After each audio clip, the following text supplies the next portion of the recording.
नमस्कार, म रोशन केसी।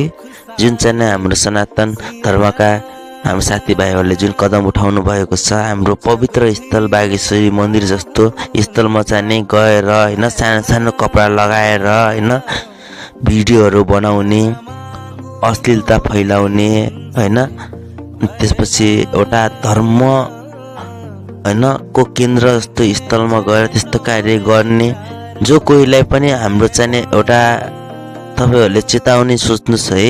यो कार्यहरू फेरि पनि नगरिदिनु होला। दुई हात जोडी हामी अनुरोध गर्दछौं। बाँकी कुरा हाम्रो साथीभाइबाट सुन्नुहोस्।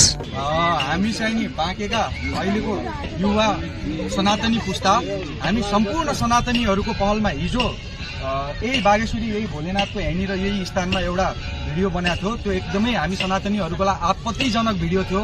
त्यो जुन छोटो छोटो लुगा लाएर अश्लील भिडियो बनाउने त्यो हामीलाई एकदमै आपत्तिजनक त्यो भिडियो भएर हामीले त्यसको घोर विरोध गर्यौं र त्यो भिडियो अहिले सामाजिक सञ्जालबाट र उसको मोबाइलबाट दुवै ठाउँबाट डिलिट नै भइसकेको छ हैन।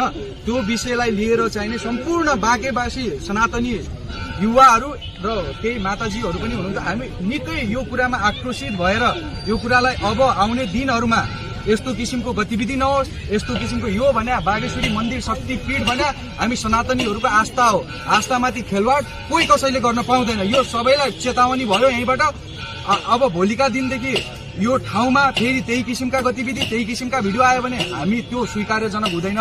त्यसको एगेन्स्ट हामी जानै पर्ने हुन्छ। एउटा मानवीय हिसाबले, एउटा सनातनीको हैसियतले, एउटा संगठनकै हैसियतले भए पनि, एउटा समितिकै हैसियतले भए पनि, एउटा सनातनीकै हैसियतले भए पनि हामी त्यसको विरोधमा, त्यसको एगेन्स्टमा जानुपर्ने हुन्छ।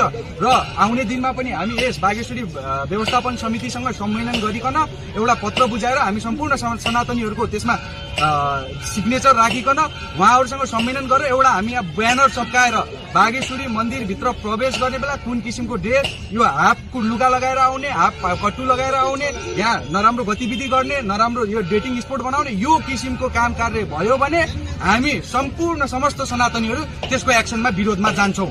त्यो भोलि बिहान त्यसको जिम्मेवारी उनीहरू स्वयंले लिनुपर्ने हुन्छ। हामीले लिने छैनौँ त्यसको जिम्मेवारी। किनभनेपछि हामीले सबैमा यो मेसेज अहिले यो सन्देश दिइसकेका छौँ। भोलिको दिनमा यो किसिमको गतिविधि कृपया दुई हात जोडी रिक्वेस्ट गर्छौँ। त्यो किसिमको गतिविधि यो बागेश्वरी मन्दिरमा गर्ने दुस्साहस प्रयास गर्नुभयो भने हामी सनातनीहरूको आस्थामाथि प्रहार गरे स्वरो हुन्छ। त्यसको हामी विरोधमा उत्रिन्छौँ। जय सियाराम।